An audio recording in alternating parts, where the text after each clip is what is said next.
ہمیں دکھ ہوتا ہے۔ انہوں نے کہا کہ جو کشمیریوں کی جدوجہد کو 5% بتاتے ہیں، اگر یہ اس دعوے میں سچے ہیں تو انہیں چاہیے کہ وہ کشمیر میں رائے شماری کروا لیں تاکہ عوام کا جو فیصلہ ہو اس کو قبول کیا جا سکے۔ گیلانی نے بادامی باغ میں واقع فوجی ہیڈ کوارٹر جا کر وہاں فوج کے ذمہ داروں کو ایک مکتوب دینے کے پروگرام کی کال دے رکھی تھی، جس کے خلاف پولیس نے آج کارروائی کرتے ہوئے گیلانی کو آج دوبارہ اپنی تحویل میں لے لیا۔ خیال رہے جمعہ کے روز بھی چلو عیدگاہ مارچ نکالنے کی کوشش کے خلاف پولیس نے انہیں اپنی تحویل میں لیا تھا۔ اور B J P leader Shah Nawaz حسین نے کشمیر میں بنے ہوئے حالات کے لیے پاکستان کو ذمہ دار ٹھہراتے ہوئے کہا ہے کہ پاکستان کو چاہیے کہ وہاں وہ اس طرح کی حرکتوں سے باز آ جائے، جبکہ ہندوستان پاک مقبوضہ کشمیر کو حاصل کرنے کے لیے پابند عہد و پرعزم ہے۔ انہوں نے کہا وزیر اعظم مودی واجپئی کے راستے کو اپناتے ہوئے کشمیر میں امن کی بحالی چاہتے ہیں۔ اور اسی دوران کانگریس کے سینئر قائد غلام نبی آزاد نے کشمیر کے ابتر حالات اور محبوبہ مفتی کی دہلی آمد پر اپنے خیالات کا اظہار کیا۔ انہوں نے وادی کشمیر کے پرتشدد حالات کو سنگین قرار دیتے ہوئے انہوں نے مرکز اور ریاستی سرکار کی ناکام پالیسیوں کو وادی کے تمام حالات کے لیے ذمہ دار قرار دیا۔ اور اسی دوران صدر مجلس و رکن پارلیمنٹ حیدرآباد بیرسٹر اسد الدین اویسی نے کہا کہ وادی کشمیر میں تشدد اور بندوقوں کے استعمال کو فوراً روکنا ہوگا۔ میڈیا سے بات کرتے ہوئے بیرسٹر اویسی نے کہا کہ حکومت واجپئی کے منصوبے کی بات کرتی ہے لیکن اس پر عمل نہیں کیا جا رہا۔ انہوں نے کہا کہ کشمیر وادی کے تمام جماعتوں سے حکومت کو بات کرتے ہوئے وادی میں امن و قانون کی بحالی کے لیے سنجیدہ اقدامات کرنے چاہیے۔ بیرسٹر اویسی نے کہا کہ وادی میں اب بھی تشدد اور ہلاکتوں کا سلسلہ جاری ہے جسے فوری طور پر روکا جانا چاہیے۔ اور وادی کشمیر میں آج 50ویں روز بھی کرفیو اور ہڑتال کا سلسلہ جاری رہا۔ حریت پسندوں نے آج سری نگر بادامی باغ میں واقع فوجی ہیڈ کوارٹر پہنچنے کا احتجاجی پروگرام ترتیب دیا تھا، تاہم سری نگر میں فوجی ہیڈ کوارٹر جانے والے تمام راستوں کی مکمل ناکہ بندی کر دی گئی تھی۔ سری نگر کے بشمول وادی کے بیشتر حصوں میں آج احتجاجی مظاہرے ہوئے جس میں درجنوں افراد کے زخمی ہونے کی اطلاعات ملی۔ کشمیر پولیس کے مطابق وادی کے 5 حصوں میں آج سنگ باری کے واقعات پیش آئے۔ اننت ناگ، شوپیاں، بانڈی پورہ اور پلوامہ میں سیکورٹی فورسز اور مظاہرین کے درمیان جھڑپیں ہوئی۔ ادھر بٹمالو سری نگر میں رائزنگ کشمیر کے ایک رپورٹر عمر مختار کو پولیس نے مبینہ زد و کوب کیا اور ان کے خلاف ناشائستہ زبان کا بھی استعمال کیا گیا۔ بانڈی پورہ میں 2، کولگام میں 12 جبکہ بارہمولہ پٹن میں درجنوں افراد زخمی بتائے گئے ہیں۔ آج وادی کشمیر میں کرفیو کا 50واں دن تھا اور آج کے دن کی شروعات بھی تشدد سے ہوئی۔ جنوبی کشمیر کے پلوامہ کے کولی گاؤں میں آج صبح تقریباً 3 بجے ایک پولیس اہلکار کو گولی مار کر ہلاک کر دیا گیا۔ مہلوک کی شناخت خورشید احمد کے طور پر کی گئی۔ اور دوسری طرف ہندوستان میں متعین پاکستانی ہائی کمشنر عبدالباسط نے کہا ہے کہ ہم اب بھی امید کرتے ہیں کہ کشمیر کے مسئلے پر بات چیت ہونی چاہیے اور کشمیر کے مسئلے کا حل کشمیریوں کی امنگوں کے مطابق ہونا چاہیے۔ میڈیا سے بات کرتے ہوئے عبدالباسط نے کہا کہ پاکستان یہ امید کرتا ہے کہ مسئلہ کشمیر پر دونوں ممالک کے درمیان بات چیت کا سلسلہ آگے بڑھے گا۔ محبوبہ مفتی کی طرف سے پاکستان پر کشمیر میں حالات کو متاثر کرنے کے سوال پر عبدالباسط نے کہا کہ یہ ان کی سوچ ہو سکتی ہے، وہ اس بارے میں کچھ نہیں کہنا چاہتے ہیں۔ جی ناظرین، آج کے اس خصوصی پروگرام میں ہم پھر ایک مرتبہ کشمیر کی صورتحال پر بات کریں گے۔ جیسے کہ آپ سبھی جانتے ہیں کہ وزیر اعلیٰ جموں کشمیر محبوبہ مفتی نے آج وزیر اعظم نریندر مودی سے ملاقات کی، جس کے بعد انہوں نے پھر ایک پریس کانفرنس کو مخاطب کرتے ہوئے مختلف بیانات دیے ہیں۔ گزشتہ روز بھی ان کا بیان آیا تھا کس طرح کی صورتحال کشمیر میں بن رہی ہے اور اس پر کیا مبصرین کہتے ہیں اور کیا حالات بنے ہوئے ہیں اور کیا اندیشے کیے جا سکتے ہیں اور کیا امکانات ہیں حالات کے سدھرنے کے۔ میں پہلا سوال کروں گا ماجد صاحب سے۔ ماجد صاحب، آپ کس طرح سے دیکھ رہے ہیں کہ 50 روز ہو چکے ہیں کشمیر میں کرفیو برقرار ہے، 70 کے قریب افراد کی جانیں جا چکی ہیں، 7000 کے قریب لوگ زخمی ہیں، 200 کے قریب افراد کی آنکھیں بینائی سے وہ محروم ہو چکے ہیں۔ اب اس کے باوجود وزیر اعلیٰ جموں کشمیر محبوبہ مفتی پھر ایک مرتبہ وزیر اعظم سے ملاقات کرتی ہیں، اس کے بعد ان کا بیان آتا ہے، تو آپ اس بیان کو کس طرح دیکھ رہے ہیں؟ حالات کس طرف جا رہے ہیں؟ جی بہت بہت شکریہ۔ آپ جو تصویر پیش کر رہے تھے میں مبارکباد دوں گا، اس لیے کہ ہندوستان کی آزادی کے بعد سے کشمیر میں کئی واقعات تو ضرور ہوئے، اس سے زیادہ بھی ہلاکتیں ہوئی، لیکن مسلسل 50 دن کا کرفیو شاید میں سمجھتا ہوں کہ دنیا کے کسی خطے میں تو میں نہیں سمجھتا. شاید افریقہ میں بھی جو حالات برے چل رہے ہیں, کانگو وغیرہ, یا پھر جنوبی سوڈان, یا پھر فلسطین یا دیگر علاقوں میں شاید 50 دن کا تو ریکارڈ نہیں ہوگا. تو 50 دن کو آپ جو ٹریبیوٹ پیش کرنا چاہ رہے ہیں کشمیریوں کے نام, یقیناً ایک میں سمجھتا ہوں کہ میڈیا کی طرف سے آپ بھی اس غم میں اپنے آپ کو شریک کر رہے ہیں اس چینل کے ذریعے, اور کشمیریوں کے جو آنسو ہے ان آنسوؤں کو پوچھنے کی کوشش کر رہے ہیں اپنے طور پر. یہ میں سمجھتا ہوں کہ ایک بڑی بات ہے. 50 دن میں آپ نے کتنے پروگرام دیے شاید مجھے تو اس کا اندازہ نہیں ہے, لیکن میں مسلسل یہ دیکھ رہا ہوں کہ ہر ہفتہ ان 50 دنوں کے دوران کشمیر کو ضرور آپ نے ایک موضوع بنایا تاکہ ایک رائے عامہ ہموار ہو سکے کہ کشمیری, جیسا کہ گزشتہ دنوں راجناتھ سنگھ خود کہہ رہے تھے, انسانیت, جمہوریت, کشمیر. تو میں اسی موضوع پر آتا ہوں کہ کشمیر, جیسا کہ آپ نے عنوان دیا ہے, تباہی کا ذمہ دار کون ہے؟ تباہی کا ذمہ دار کیا انسانیت ہے, جمہوریت ہے, یا پھر کشمیریت ہے؟ ان تینوں کے اندر اس کا جواب موجود ہے. انسانیت کی دھجیاں اڑائی جاتی ہیں اور جمہوریت کا مذاق اڑایا جاتا ہے, اور کشمیریت کے ساتھ ایک ڈرامہ کھیلا جاتا ہے. یہ تین چیزیں ہیں جو ان تین چیزوں کے اوپر ہی کشمیر کی صورتحال ہے. اور میں سمجھتا ہوں کہ زخمیوں کے بارے میں بھی تقریباً 7,000 سے زیادہ زخمی جو ہوئے ہیں, پھر سیکورٹی فورسز کے لوگ بھی, جیسا کہ آج خود ایک پولیس اہلکار کی موت واقع ہو گئی, کتنے پولیس والے بھی اپنی جانوں کی قربانی دے رہے ہیں, وہ بھی تو گھردار رکھنے والے ہیں, معصوم جانیں ہیں, چاہے یونیفارم والوں کی ہو یا پھر ان لوگوں کی ہو جن کے ہاتھ میں پتھر ہیں. اور یہ کہنا کہ پتھر کیسے چھوٹے گا, آپ کی دھمکی سے نہیں چھوٹے گا. محبوبہ صاحبہ آپ آتی ہیں, دلی آتی ہیں, پھر کہتی ہیں کہ جنہیں سنگ باری کرنے والوں کے ساتھ بات چیت کس کی, پھر کس کے ساتھ بات کریں گے آپ؟ یہی وہ لوگ ہیں جو باقی رہ گئے ہیں, اب کن کے ساتھ کریں گے؟ جیسا کہ آج بیرسٹر اویسی اپنی پریس کانفرنس میں کہہ رہے تھے کہ لوگوں کا جو بھروسہ ہے, کانفیڈنس ہے, وہ سسٹم سے اٹھتا گیا ہے, ختم ہو گیا ہے. سیاسی جماعتیں ایک ویکیوم پیدا کر چکی ہیں. National conference, Congress, P D P یا دیگر جو بھی وہاں سیاسی آرگنیزیشنز یا جماعتیں ہیں, ان پر کوئی بھروسہ نہیں ہے. نام کے لیے تو آپ سیاسی جماعتیں ہیں, آپ کے نمائندے ہیں, سب کچھ ہیں, لیکن آپ سسٹم پر سے آپ کا, یعنی لوگوں کا, عام کشمیریوں کا جو بھروسہ ہونا چاہیے وہ ختم ہو چکا ہے. اور حریت کی جو بات ہے, حریت بھی یہ جو خلا پیدا ہو گیا ہے اس کو پر کرنے سے بالکل اپنے آپ کو بے بس محسوس کر رہی ہے. بیانات دینا, ایک آدھ کال دے دینا, فلاں جگہ جائیں گے, فلاں جگہ چٹھی دیں گے, فلاں جگہ یادداشت دیں گے, اسی تک یہ حریت محدود ہو کے رہ گئی ہے. اب یہ ایک بے لگام سیلاب ہو گیا ہے. یعنی ایک لگام والے گھوڑے کو پھر بھی آپ لگام لگا سکتے ہیں, ایک بے لگام گھوڑے کو کنٹرول کرنا یہ شہ سوار کا کام ہوتا ہے. اب اس میں کون شہ سوار بنے گا؟ محبوبہ مفتی بنتی ہے, عمر عبداللہ بنتے ہیں, یا پھر کوئی اور بنیں گے.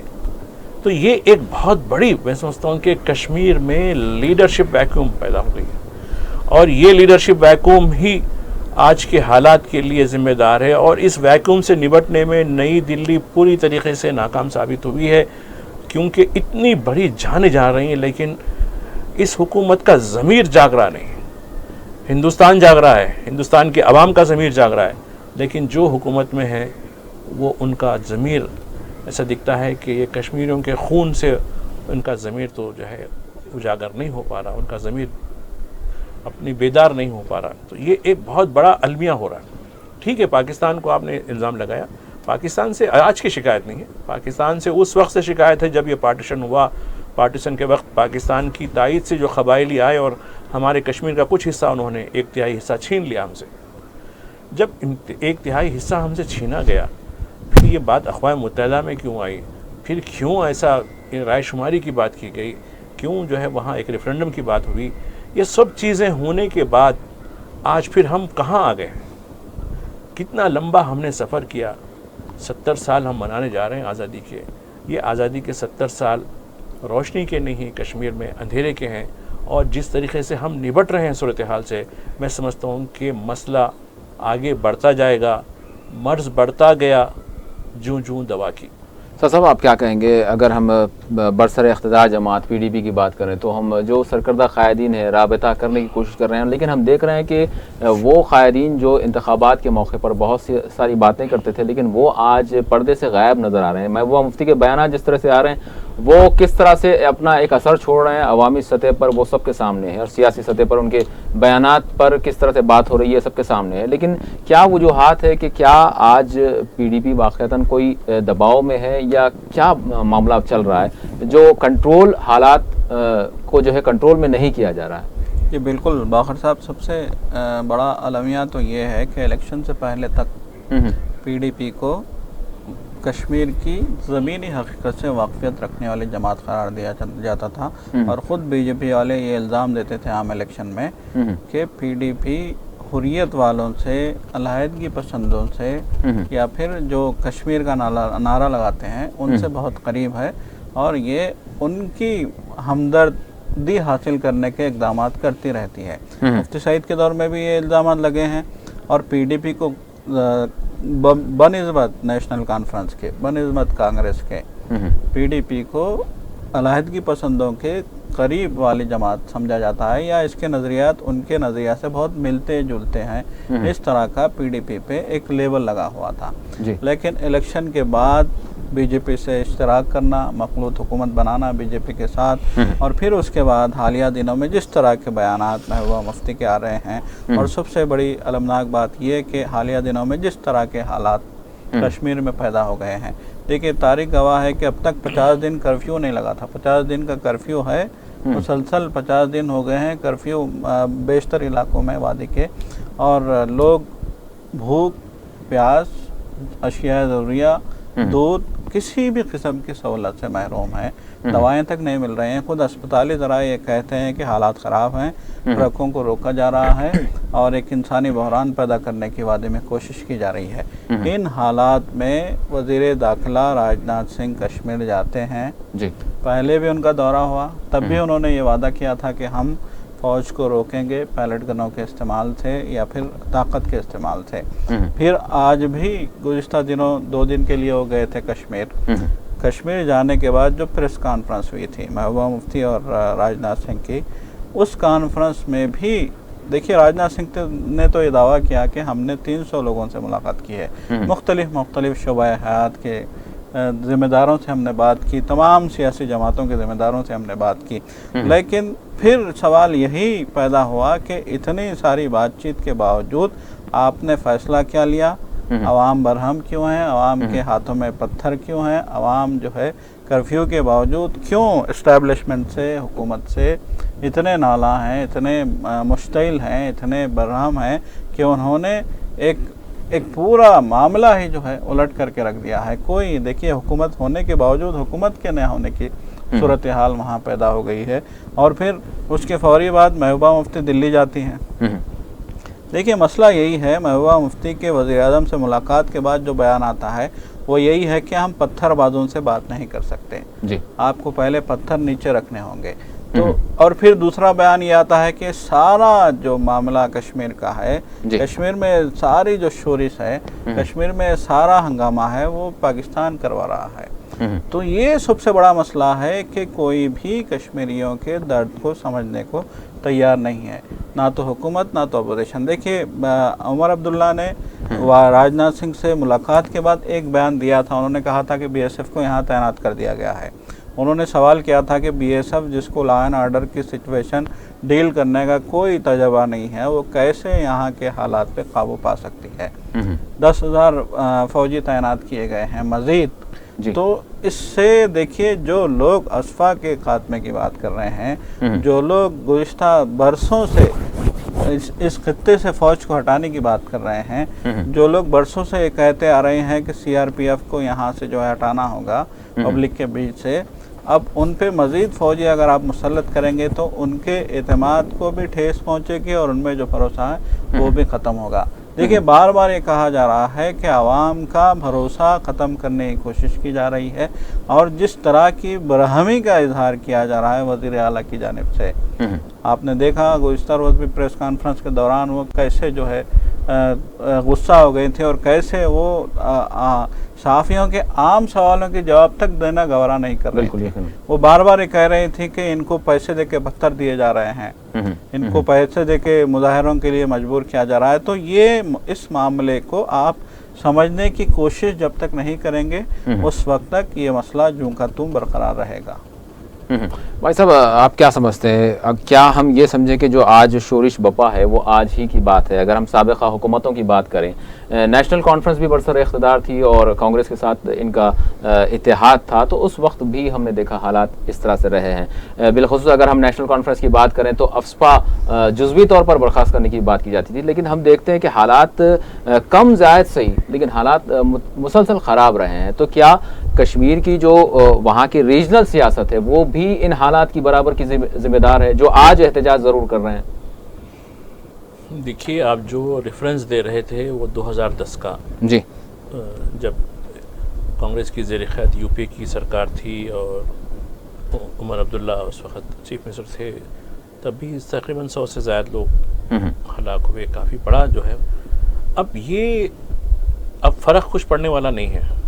سینٹر میں کانگریس رہے, بی جے پی رہے یا کوئی اور جماعت رہے, اور سری نگر میں پی ڈی پی رہے یا نیشنل کانفرنس رہے یا کوئی اور جماعت رہے, اب حالات سیاسی جماعتوں کے ہاتھوں سے باہر آ گئے. اب کوئی پولیٹیکل لیڈرشپ یا ایسا کوئی پبلک فگر وادی میں نہیں ہے کہ وہ ایک چیز کو جو ہے ریگولیٹ کر سکے, وہ احتجاج کو ایک صحیح موقف دے سکے بات چیت کے لیے.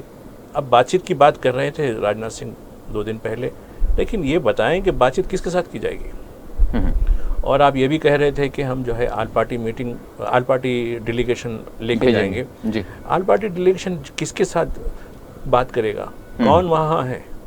اب ایسا دکھتا ہے کہ اب جو سچویشن ہے کہ ایک ماں کی گود میں جو بچہ ہے وہ بچہ بھی ایک نیا پیام لے کر اٹھ رہا ہے. یعنی اتنی گمبھیرتا, یعنی اتنی جو ہے بھیانک سچویشن ہو گئی ہے, اور اس کے لیے یہ ہمارا ہی سسٹم, ہمارا جو طرز ہے, یہ سب اس کے لیے یہ ذمہ دار ہے. اور یہ جو ذمہ داری ہے, ذمہ داری کسی پہ فکس نہیں ہو پا رہی, ذمہ داری کا احساس کسی کو نہیں ہو پا رہا. اب بلیم گیم ہو رہا ہے. کانگریس بی جے پی کو بلیم کرتی ہے, پی ڈی پی کو بلیم کرتی ہے, اور بی جے پی کانگریس کو, نیشنل کانفرنس کو یا دیگر جو سیاسی ان کو بلیم کرتی ہے. تو یہ بلیم گیم ایک طرف ہے, سیکورٹی کے جو لوگ ہیں وہ ایک طرف ہیں, اور کشمیری احتجاج کرنے والے وہ ایک طرف ہیں. تو ایک ٹرنگل بنا ہوا ہے, اور اس ٹرنگل میں عام کشمیری پستا جا رہا ہے. یعنی کتنا ماریں گے آپ, کتنا وہ کریں گے. تو یہ میں سمجھتا ہوں کہ یہ ایک بہت بڑی ہیومن ٹریجڈی ہونے والی ہے. اور آپ دیکھیے اگر یہ نیک نیت ہوتے سری نگر والے یا دلی والے جو حکمران ہیں, 2 سیلاب آئے 2 سال میں, یہ ایک بہت اچھا میں سمجھتا ہوں کہ ایک گولڈن اپارچونیٹی موقع تھا ان کو بات کرنے کے لیے کہ یہ جو ہے ان کی ہمدردی حاصل کرتے, ان کو ون اوور کرتے کہ ہاں ہم تمہارے ساتھ ہیں. وہ موقع گنوا دیا گیا. اب یہ جو حالات پیدا ہوئے یہ بھی ایک اچھا موقع تھا کہ ان کو ون اوور کرتے, لیکن یہ بھی موقع گنوا دیا گیا. تو میں سمجھتا ہوں کہ یہ جو ویکیوم, اس سے پہلے بھی ابھی جو بات ہو رہی تھی تب اس میں یہ بات کی نشاندہی کی کہ جو پولیٹیکل ویکیوم ہو گیا ہے وہ نہ صرف کشمیر کے لیے بلکہ نئی دہلی کے لیے بھی ایک ڈیزاسٹر بن سکتا ہے. ٹھیک ہے, پاکستان کی جو پالیسیاں ہیں, پاکستان کا جو انوائرمنٹ ہے, اب اس میں خود ہندوستان کو بھی محاسبہ کرنے کی ضرورت ہے کہ بھئی ہم ہر چیز پاکستان پر ڈال کر ہم کیا کر رہے ہیں, ہمارے درون خانہ. ٹھیک ہے, پاکستان اگر سرحد پار سے کچھ کرتا ہے یا سائبر طریقے سے کچھ کرتا ہے تو آپ قدم اٹھائیے, اپنی سرحدوں کی حفاظت کے لیے آپ کام کیجئے, اپنے جو ہے یعنی کشمیریت کو بچانے کے لیے یا ہندوستان کو بچانے کے لیے, کیونکہ کشمیر کے بغیر ہندوستان نہیں, ہندوستان کے بغیر کشمیر نہیں, کیونکہ صدیوں کے ساتھ کشمیر اور ہندوستان کا ایک ہی یعنی ساتھ رہا ہے.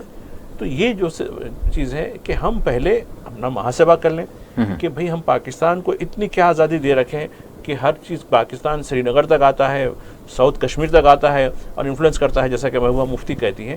تو میں سمجھتا ہوں کہ یہ ایک اپنی ذمہ داریوں کو دوسرے کے کاندھے ڈالنے کی بات ہے. ہم جب ناکام ہو گئے تو کہا کہ نہیں اس کی وجہ سے ہو گیا. ناچ نہ آئے آنگن ٹیڑھا. یقیناً سر صاحب کیا حالات ایسے ہی بنے رہیں گے؟ مطلب جو کنٹرول نہیں کیا جا رہا ہے، سیاسی سطح پر صرف بیان بازیاں ہو رہی ہیں، دورے ہو رہے ہیں، اجلاس ہو رہے ہیں، لیکن اس کے اثرات جو گراؤنڈ پر ہونے چاہیے وہ جوں کہ تو برقرار ہے. اسی طرح سے روزانہ مظاہرے ہو رہے ہیں، ریلیاں نکل رہی ہیں، جانے جا رہی ہیں. تو کیا سمجھتے ہیں آپ آنے والے دنوں میں کیا کچھ نئی سیاسی تبدیلی بھی ہو سکتی ہے؟ جس طرح سے کہا جا رہا تھا کہ گورنر کو بھی تبدیل کیے جانے کے اشارے مل رہے ہیں، تو کیا کچھ آپ کس طرح سے دیکھتے ہیں صورتحال کو؟ دیکھیے، پہلے تو یہ کہ ماجد صاحب نے دو اہم اچھے نقطوں کی طرف توجہ مبذول کروائی تھی کہ پہلا تو یہ کہ ایک ایسا بے لگام جو ہے یہ سیلاب ہو گیا ہے. یہ احتجاج یا یہ مظاہرے یا تشدد یا یہ شورش جو بھی ہم کہیں، یہ بے لگام ہو چکا ہے. پہلی بات تو یہ کہ دوسری بات یہ کہ ایک پولیٹیکل ویکیوم ہے، عوام اور لیڈروں کے بیچ میں ایک ویکیوم پیدا ہو گیا ہے کہ کوئی سیدھے عوام سے بات کرنے کی نہ تو کوشش کر رہا ہے اور نہ ہی عوام کسی کو جو ہے کسی پہ بھروسہ کرنے کو تیار ہے. تو اب لیڈرشپ اور عوام کے بیچ ایک بہت بڑا گیپ، اور پھر عوام کا یہ جو احتجاج ہے بے لگام ہے. یہ دو معاملات بہت سنگین ہیں. اور تیسری بات یہ کہ راجناتھ سنگھ نے کہا تھا کہ ہم ہر اس شخص سے بات کریں گے جو ہم سے بات کرنا چاہتا ہے. پھر انہوں نے بعد میں کہا کہ کشمیریت، جمہوریت اور جو ہے انسانیت پہ یقین رکھنے والوں کے ساتھ ہم بات کریں گے. لیکن ان 300 لوگوں میں کون کون شامل تھے کوئی نہیں جانتا. صرف چند سیاسی، کانگریسی اور نیشنل کانفرنس اور پھر سی پی آئی، سی پی ایم، جو بھی سیاسی لیڈروں تھے ان کی بات چیت ہوئی. یہ چیز نکل کے آئی. تو اب یہاں سب سے بڑا مسئلہ یہ ہے کہ حریت قائدین کے ساتھ حکومت بات کرنے کو کیوں تیار نہیں ہے. اس سے صاف ظاہر ہوتا ہے کہ حریت والوں سے بات کرنے کو حکومت نے انا کا مسئلہ بنایا ہوا ہے. دیکھیے، جب بھی راجناتھ سنگھ آئے تھے تو ان کو یا تو نظر بند کر دیا گیا تھا گھروں پہ، یا تو حراست میں لے لیا گیا تھا. چاہے وہ شیخ یاسین ہو، چاہے عمر فاروق، میر وائز عمر فاروق ہوں، چاہے جو ہے سید علی شاہ گیلانی ہوں. یہ تینوں لیڈروں، چاروں جو اہم لیڈر ہیں حریت کے، ان کو آپ یا تو نظر بند کرتے ہو، یا حراست میں رکھتے ہو، یا قید میں رکھتے ہو. لیکن انہی بات چیت کی میز پہ لانے کے لیے نہ تو ہندوستان تیار ہوتا ہے، نہ ہی پاکستان تیار ہوتا ہے. اب دیکھیے، پاکستان کے جو وزیر اعظم ہیں نواز شریف، انہوں نے آج اعلان کیا کہ 22 ارکان پارلیمان، پاکستانی ارکان پارلیمان، پاکستانی قومی اسمبلی کے 22 ممبران پورے دنیا میں پھیل جائیں گے، اور وہ اقوام متحدہ میں بھی، امریکہ میں بھی، اور مختلف ملکوں میں عالمی سطح پہ وہ کشمیر کے حوالے سے ایک مہم چلائیں گے. ایک بیداری مہم چلائی جائے گی اور کشمیر کے مسئلے کو حل کرنے کے لیے دنیا کی توجہ مبذول کروانے کی کوشش کی جائے گی. لیکن پاکستان بھی یہ نہیں کہتا کہ حریت والوں سے کیا مذاکرات کے میز پہ تیسرے فریق کی گنجائش نہیں ہے. یہ سب سے بڑا مسئلہ ہے. اب دیکھیں، اب آپ نے جو بات کہی کہ کہیں آنے والے دنوں میں یہ ایک نیا سیاسی مسئلہ تو نہیں پیدا کرے گا، تو سب سے اہم بات یہ ہے کہ بی جے پی کیا کرنے جا رہی ہے. کیا بی جے پی اس مسئلے کو حل کرنے میں سنجیدہ ہے؟ کیا بی جے پی کی نیت ٹھیک ہے؟ اگر خدا نخواستہ مرکزی سرکار کی نیت ٹھیک نہیں ہوگی تو پھر کیا ہوگا؟ پھر یہ ہوگا کہ ایک سخت گورنر کو وہاں تعینات کیا جائے گا. موجودہ گورنر کے حوالے سے یہ کہا جاتا ہے کہ وہ قدرے جو ہے ہم یہ کہہ سکتے ہیں کہ اعتدال پسند ہیں. اب پھر اگر سخت رویے والا گورنر اگر وہاں تعینات ہوگا، اور پھر یہ جو پی ڈی پی اور بی جے پی کا جو مخلوط حکومت ہے اس میں دراڑیں پڑ جائیں گی، پھر وہاں پہ ایک صدر راج کا نفاذ ہوگا، تو پھر حالات مزید خراب ہو سکتے ہیں. اگر اس طرح کی سچویشن ہوگی تو پھر جمہوریت کے لیے خطرہ ہوگا. اس وقت ہمارے ساتھ سینئر صحافی شجیع اللہ فراست صاحب حیدرآباد سے جڑ رہے ہیں. السلام علیکم. وعلیکم السلام. فراست صاحب، آج بھی ہم بات کر رہے ہیں کہ کشمیر کی صورتحال کیا ہے. جس طرح سے آج جموں کشمیر کی وزیر اعلیٰ محبوبہ مفتی نے وزیر اعظم سے ملاقات کی، اور پھر انہوں نے ایک اپنا بیان دیا. گزشتہ روز بھی ان کے بیان آئے تھے. ان کے بیانات کو لے کر کافی مذمتیں کی جا رہی ہیں. آپ ان کے بیانات کو کس طرح سے دیکھ رہے ہیں؟ وہ کیا کہنا چاہ رہی ہیں اور کیا پیغام دینا چاہ رہی ہیں؟ آپ کیا کہیں گے اس حوالے سے؟ دیکھیے محبوبہ مفتی نے اس پورے معاملے سے جس طرح نمٹا ہے اور نمٹ رہی ہے وہ یہ بات کا پتہ دیتی ہے کہ انہوں نے بہت ہی اممیچورٹی کا مظاہرہ کیا ہے، وہ اس لائق نہیں ہے کہ اس نازک صورتحال سے نمٹ سکیں۔ آپ دیکھیں کہ ٹافی والی بات اور جو دودھ والی بات انہوں نے کہی تھی، یہ اور لوگوں کو مشتعل کرنے کی باتیں ہیں، اور انہوں نے جو کہا ہے کہ جو 5% لوگ سڑکوں پر ہے، یعنی ایک تو یہ کہ اس طرح کا تقابل انہیں نہیں کرنا چاہیے، اور 5% ایک بہت بڑا نمبر ہوتا ہے، اور اس بیان کے ذریعے بھی کہ انہوں نے 95% لوگ امن چاہتے ہیں، یعنی وہاں کے لوگوں کی اور ناراضگی مولی ہے، جس کا ثبوت یہ ہے کہ ان کے خلاف مظاہرے بھی ہوئے، اور ان کی امیچورٹی کا ایک ثبوت یہ بھی تھا کہ وہ سوالات کو مناسب طور پر ڈیل نہیں کر سکیں جب وہ راجناتھ سنگھ کے ساتھ پریس کانفرنس سے خطاب کر رہی تھیں، اور ایبرپٹلی اچانک انہوں نے پریس کانفرنس ختم کر دیا، جو اس بات کا ثبوت ہے کہ ان کے اندر وہ جراثیم نہیں ہے جو ایک اچھے سیاستداں یا مدبر میں ہونے چاہیے۔ اور یہ صرف یہ ایک بیان نہیں، آپ جب یہ معاملہ شروع ہوا تھا تو ابتدا میں آپ کو یاد دلا دوں کہ انہوں نے ایک اور متنازع بیان دیا تھا، انہوں نے کہا تھا کہ یعنی اگر سیکیورٹی فورسز کو معلوم ہوتا کہ وہ برہان وانی ہے جو انکاؤنٹر ہو رہا ہے وہاں پر تو وہ اسے ہلاک نہیں کرتی۔ یہ بھی انتہا امیچور ان کا بیان تھا، اور ان کی یعنی میں جیسا کہ عرض کر رہا ہوں کہ وہ اس لائق نہیں ہے کہ وہ اس عہدے پر رہیں۔ ان کے والد تھے اور ان کی وراثت میں یعنی انہیں یہ جماعت ملی ہے، اور ان کا جو یعنی بی جے پی کے ساتھ جو مخلوط حکومت بنی اس کے لیے بھی انہوں نے جو ہے یعنی کافی ٹال مٹول اور عوام کو گیسنگ کرتے ہوئے بہرحال آخر میں یہ اس جماعت کے ساتھ اتحاد کیا تھا، اور یہ اتحاد بھی ایسا اتحاد تھا کہ جو یعنی اقدار کے خلاف تھا، دو متضاد نظریات رکھنے والی جماعتوں کا اتحاد تھا۔ خلاصہ یہ ہے کہ وہ لیکن اس کو مشترکہ ایجنڈا اور ناپختگی کا مظاہرہ کرتی رہی ہیں، اور اب بھی کر رہی ہیں وہ۔ فراست صاحب یہاں پر سوال یہ بھی اٹھتا ہے کہ ٹھیک ہے آج ہم بات کر رہے ہیں، لیکن اگر ہم اپوزیشن یا پھر وہ جماعتیں جو آج اقتدار میں نہیں ہیں ان کا بھی دور اقتدار دیکھتے ہیں تو اس وقت بھی اسی طرح کی کچھ کم اور زائد صورتحال ہم دیکھتے ہیں۔ ہر چند دنوں میں جو صورتحال بن پڑتی ہے، جو اقتدار میں ہوتے ہیں تو پھر کچھ بات کرتے ہیں، جب اقتدار میں نہیں ہوتے تو پھر کچھ بات کرتے ہیں، تو پھر یہاں پر ذمہ دار کون ہو رہا ہے اس طرح کی صورتحال جو بن رہی ہے؟ دیکھیے یہ جو صورتحال پیدا ہوئی ہے وہ راتوں رات پیدا نہیں ہوئی، اور اس کے لیے ایک لمبی تاریخ ہے۔ یعنی ہمارے دور کو، موجودہ دور کو دو بڑے مسائل وراثت میں ملے ہیں، ایک یہ کشمیر کا مسئلہ ہے اور ایک بابری مسجد کا مسئلہ تھا، بلکہ اب بھی ہے۔ تو ان مسائل کو یعنی نمٹنے کی کوشش نہیں کی گئی، بلکہ ہر حکومت نے، ہر جماعت نے ٹال مٹول سے کام لیا، اور اپوزیشن محض اپوزیشن برائے اپوزیشن کا کردار ادا کرتی رہی۔ ہم 70 سال گزرنے کے باوجود ایک بالغ جمہوریت نہیں بنا سکے، یہ بحیثیت قوم ہماری ناکامی ہے۔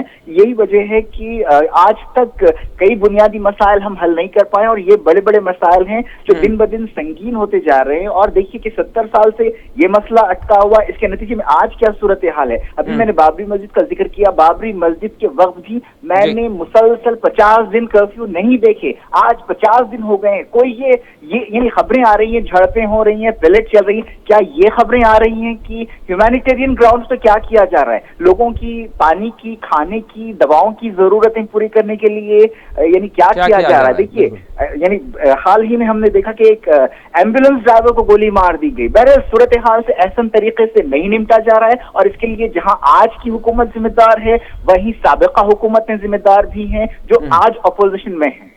جی بالکل، فراست صاحب آپ ہمارے ساتھ بنے رہیں۔ ماجد صاحب سے اسی حوالے سے پوچھنا چاہوں گا۔ ماجد صاحب اب جب کہ حالات اس قدر بگڑ چکے ہیں، 50 روز ہو چکے ہیں، اجلاس ہو رہے ہیں، دورے ہو رہے ہیں، صرف بیان بازیاں ہو رہی ہیں، اور ایسا معلوم ہو رہا ہے کہ ایک سیاسی میدان بھی جو ہے کھڑا کر دیا گیا ہے کشمیر کو لے کر، لیکن کیا حالات جو کہ تو برقرار رہیں گے؟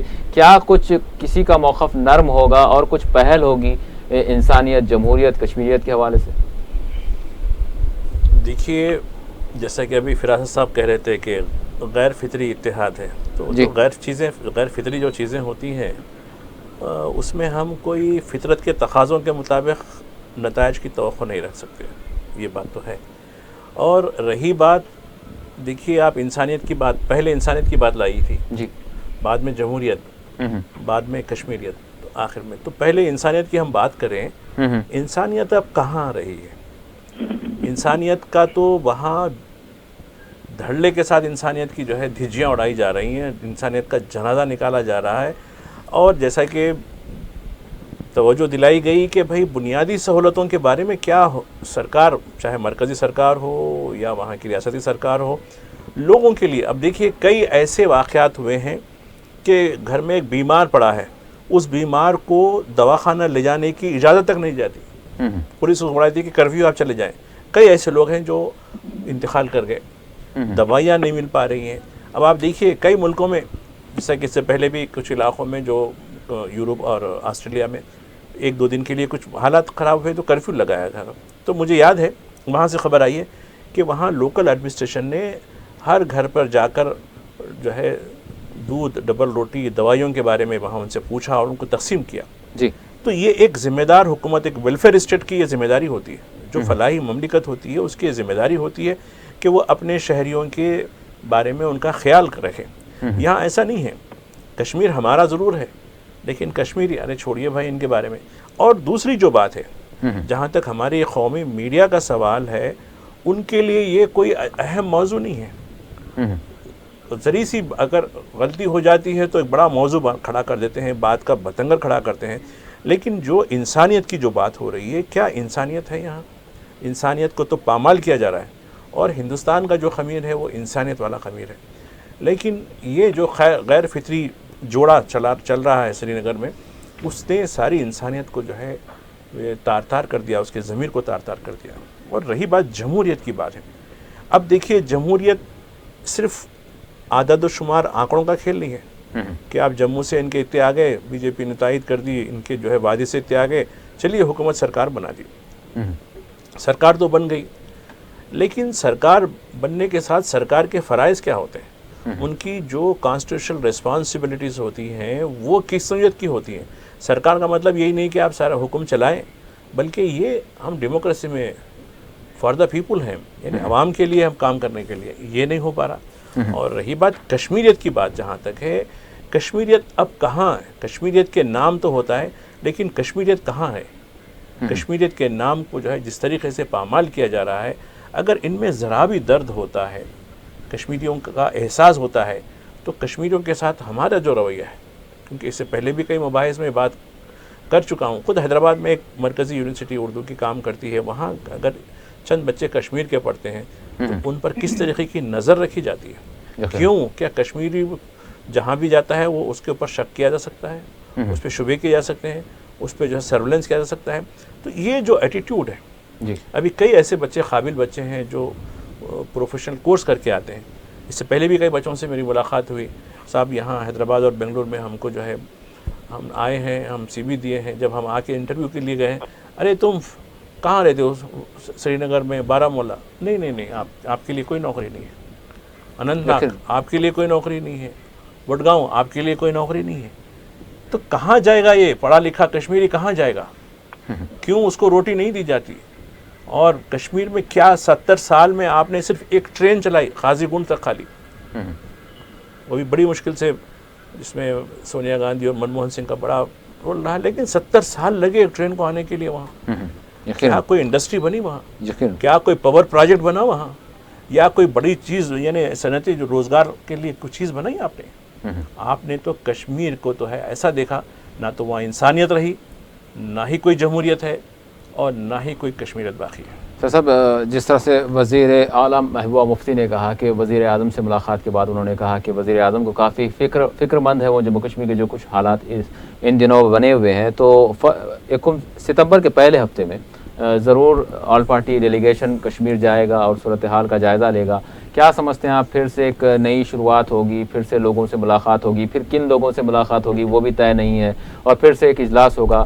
تو کیا یہ کس طرح سے مطلب حالات کدھر جا رہے ہیں؟ کیا واقعتاً کوئی نتیجہ نکلے گا؟ ڈیلیگیشن جائے گا ستمبر کے پہلے ہفتے میں، تب تک جو حالات یہ بنے ہوئے ہیں تو اس کا کیا تاثر لیا جائے یا پھر کیا پیغام نکل رہا ہے؟ کرن دیکھیے باقر صاحب، سب سے اہم بات تو یہ ہے کہ فی الحال کشمیر میں حالات معمول پہ آنے چاہیے. فی الحال کشمیر سے کرفیو کا جو نفاذ ہے وہ ختم ہونا چاہیے. فی الحال کشمیر میں جو برہم ہیں لوگ، جو مشتعل ہیں لوگ، ان کے اشتعال کو کم کرنے کے لیے اقدامات کیے جانے چاہیے. لیکن ایسا کچھ بھی یہاں نظر نہیں آتا.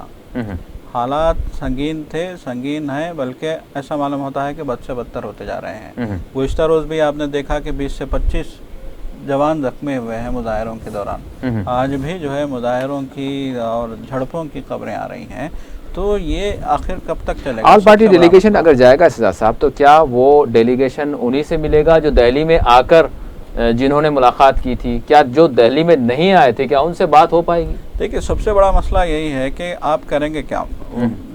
وزیر داخلہ کشمیر گئے تھے، 2 بار گئے وہ ان 50 دنوں میں۔ جی، پہلی بار وہ 1 دن کے لیے گئے تھے، دوسری بار 2 دن کے لیے گئے، تو کیا اس کا کوئی نتیجہ نکلا؟ جی، ابھی تک بھی لوگ مایوس ہیں۔ خود میڈیا نے یہ کشمیری میڈیا نے خاص طور پہ کہا کہ ہمیں بڑی توقع تھی کہ ہوم منسٹر آئے ہیں تو کچھ نہ کچھ یہاں کوئی اعلان ہوگا، کوئی جو ہے مرہم رکھنے کا کام ہوگا، لیکن اس کے بجائے ایسا معلوم ہوتا ہے کہ نہ تو کوئی اعلان کیا گیا، نہ تو کوئی تیقن دیا گیا۔ صرف ایک بات نکل کے سامنے آئی ہے کہ پیلٹ گنوں کو استعمال نہ کرنے کے لیے ہم ہدایت دیں گے، وہ بھی مشاورت کے بعد۔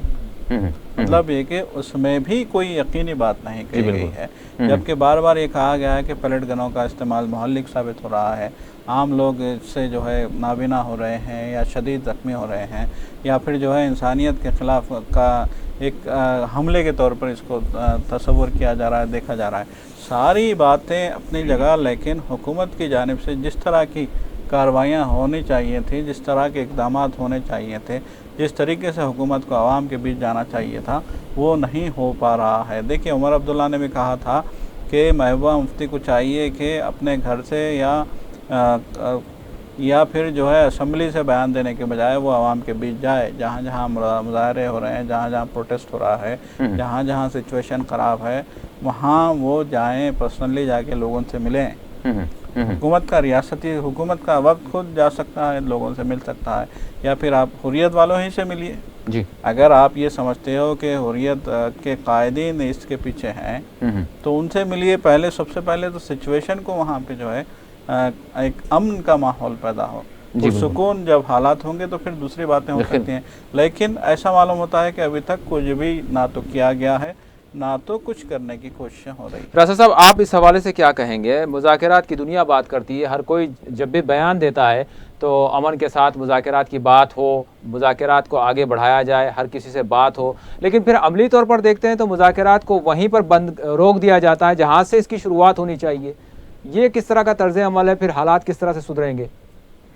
دیکھیے، موجودہ بحران میں گزشتہ 50 دنوں میں ہمیشہ سے منفی خبریں آئی ہیں اس حوالے سے۔ ایک اچھی خبر آج مجھے کچھ سلور لائننگ نظر آئی کہ وہ ٹریک 2 کچھ بات چیت شروع کی جائے گی، لیکن پھر یہی سوال ہے کہ بات چیت اس وقت تک کوئی بھی کامیاب نہیں ہو سکتی جب تک آپ اپنے مولانا اڑیل موقف سے ہٹنے کے لیے تیار نہیں ہو۔ آپ اسی وقت بات چیت کریں جب آپ اپنے آپ میں لچک رکھتے ہیں، ورنہ بات چیت کے ڈرامے برسوں سے ہو رہے ہیں اور آج تک ان مسائل کا کوئی مداوع نہیں ہو سکا۔ اور آج ضرورت اس بات کی ہے کہ سب سے پہلے زخمیوں کے اور جو متاثرہ لوگوں کے اور کشمیری عوام کے زخموں پر مرہم رکھا جائے، اور اس بارے میں صحیح ہو کہ ان سے جو وعدے کیے گئے تھے وہ پورے کیے جائیں، اور ان میں جو احساس محرومی، برسوں کی غفلت اور ہماری سیاست اور بدنیتی کی وجہ سے پیدا ہوئی ہے، اس احساس بیگانگی کو اور اجنبیت کو دور کیا جائے۔ اور اگر آپ ان باتوں کے لیے تیار نہ ہوں تو آپ کی کوئی بھی بات چیت بیکار ہے۔ فراست صاحب، ہمارا تو معاملہ یہ ہے کہ ہم فی الحال چاہتے ہیں کہ جو پاک مقبوضہ کشمیر ہے وہ ہمارے تحت آ جائے، کیونکہ پاکستان قبضہ کیا ہوا ہے ایک لمبے عرصے سے۔ اس طرح کے جو ہے ہمارے بیانات آ رہے ہیں اور اس طرح کی باتیں چل رہی ہے، اور پھر جب اگر پڑوسی ملک کے حوالے سے اگر بات ہوتی ہے تو پھر وہ دہشت گردی کی بات آ جاتی ہے، یا پھر اگر اندرون ملک کی بات کی جائے تو پھر یہاں پر ان سے مذاکرات ہوں گے، ان سے بات چیت ہوگی، ان سے بات چیت نہیں ہوگی۔ تو بات یوں ہی ہو رہی ہے کہ بات چیت کا جو آغاز ہونا چاہیے وہ ہی نہیں ہو پا رہا ہے۔ دیکھیے، جو مقبوضہ کشمیر کی بات کرتے ہیں وہ اپنی کانسٹیٹوئنسی کو خوش کرنے کی بات کرتے ہیں۔ یہ بالکل غیر حقیقت پسند بات ہے کہ مقبوضہ کشمیر کو آپ حاصل کریں گے، یا پاکستان کے لیے بھی یہ فی الحال بالکل غیر حقیقت پسند ہے کہ وہ یہاں کی کشمیر کو حاصل کرنے کی بات کر سکتا ہے۔ اگر اس طرح کی بات کر رہے ہیں تو ہم اپنے حلقوں کو خوش کرنے کی کوشش کر رہے ہیں اور اس مسئلے کو